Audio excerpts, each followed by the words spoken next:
Temos agora a manifestação da Guiana através do presidente Irfan Ali.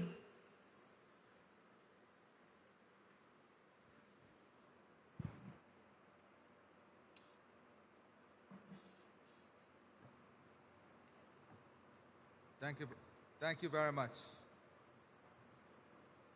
Excellencies, colleagues, friends, once again, we meet in Brazil, more than 30 years after the world created the UNFCCC in Rio.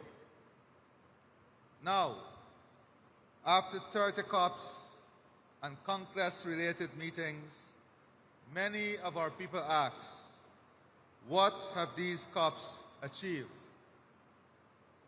Climate change is still happening, bringing pain and loss. Just last week, Hurricane Melissa devastated Jamaica, Cuba, Haiti, and the Bahamas. They need our solidarity now. But my answer to those who question what COPs and a wider process are achieving is to ask, what is the alternative? There is still no other forum where every nation can sit as equals to shape the planet's response. So we must make this process work. But to do so, we must recognize that a COP process and a wider climate agenda is not moving forward with the speed or success our people deserve. In part, this is because the agenda has been captured by the extremes. Some of that comes from climate deniers and those who put profit before planet. We must keep challenging them. But they're not the only obstacles. Too many who claim to care about climate are also standing in the way. Countless activists dedicate themselves daily to climate justice. Yet, a vocal minority, often far from the front lines, capture the headlines with simplistic narratives and social media theatrics.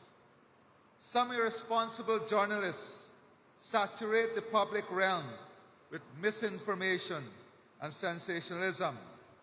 And too often, bureaucracies, including within international institutions, have become better at stopping progress than enabling it.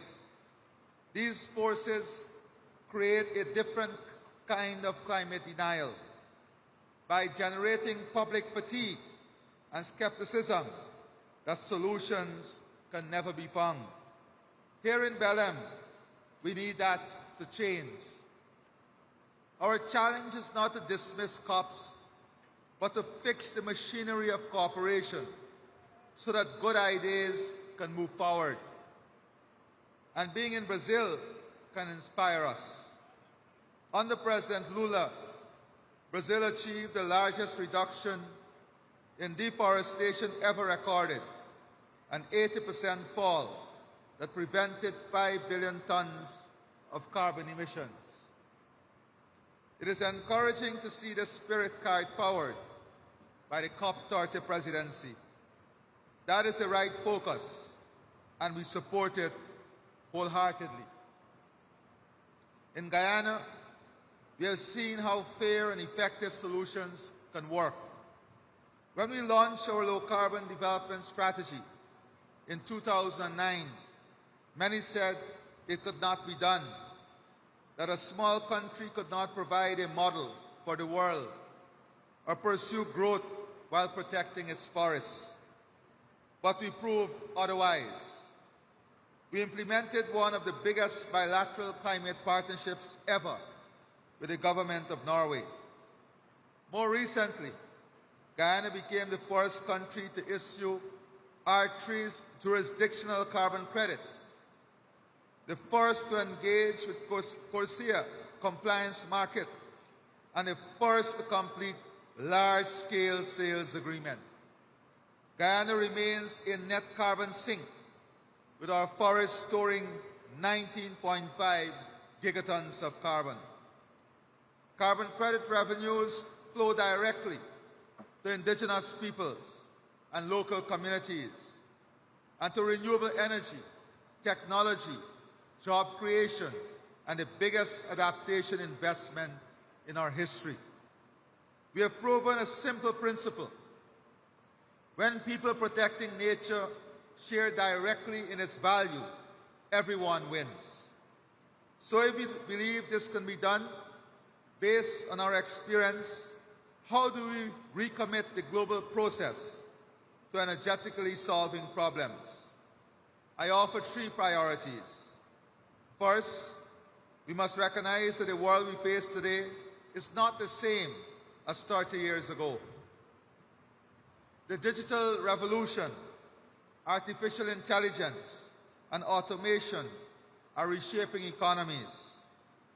Global energy demand is rising, including demand for AI and data systems that were not even imagined a few years ago. Yet chronic energy insecurity still defines the lives of billions. All of this makes one truth unavoidable.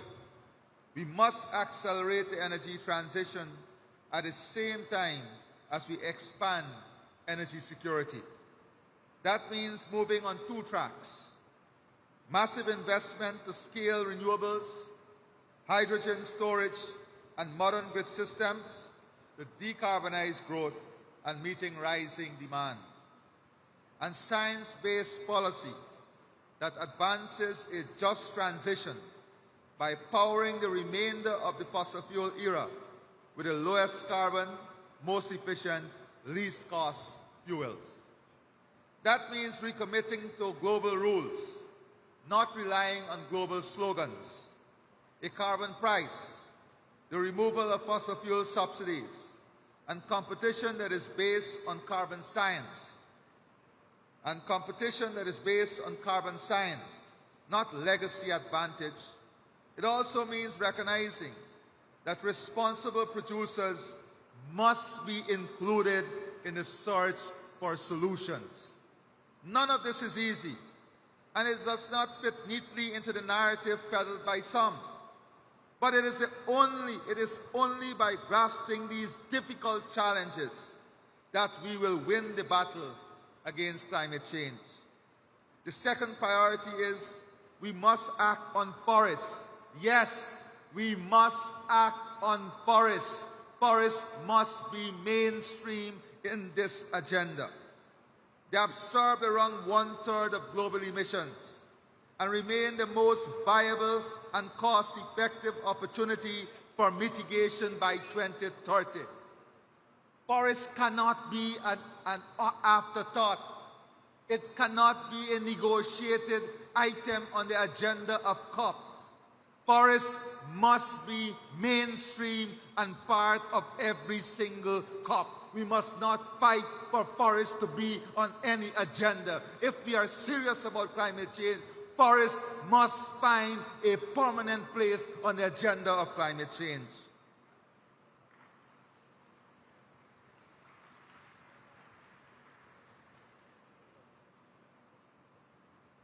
I congratulate Brazil for advancing the Tropical Forest Forever facility, the TFFF.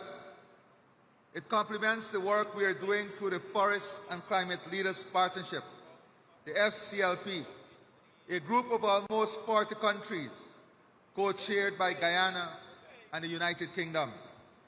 Together in the FCLP, we have worked with Brazil and other partners to develop the Forest Finance Roadmap, a shared plan setting out a menu of 6 complementary options to halt and reverse forest loss by 2030. The world must now act on all the financing options in the roadmap, expanding jurisdictional REDD+, scaling up the TFFF, strengthening concessional finance, and unlocking private capital. Once again, we also express our support for the Bridgetown Initiative.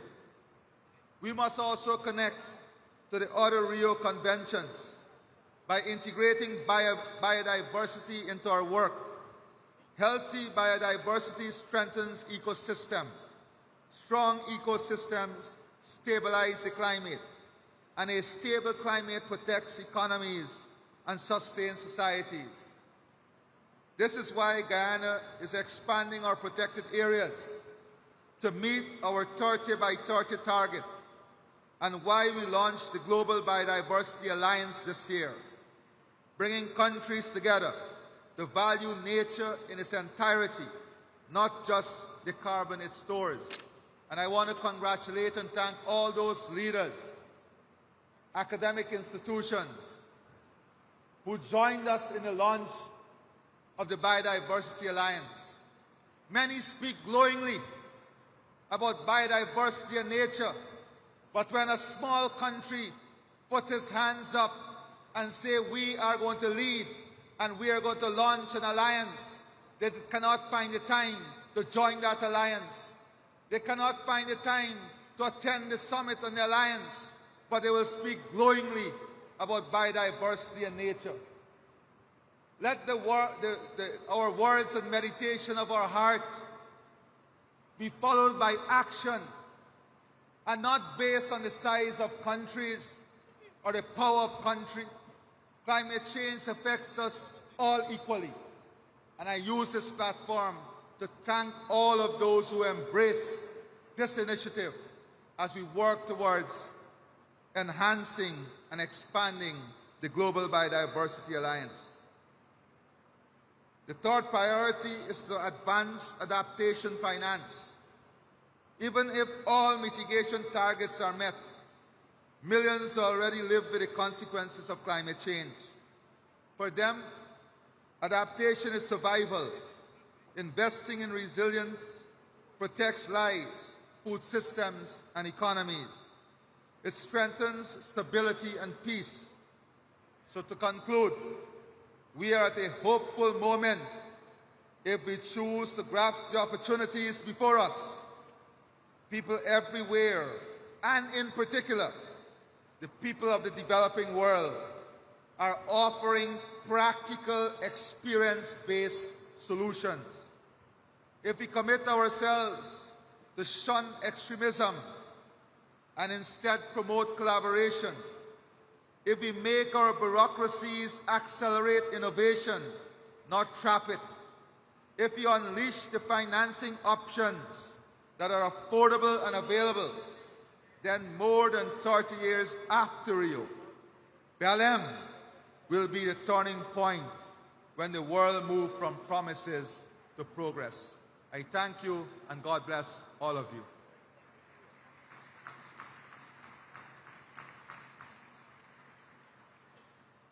Agora teremos a manifestação da presidente de Honduras, Xiomara Castro.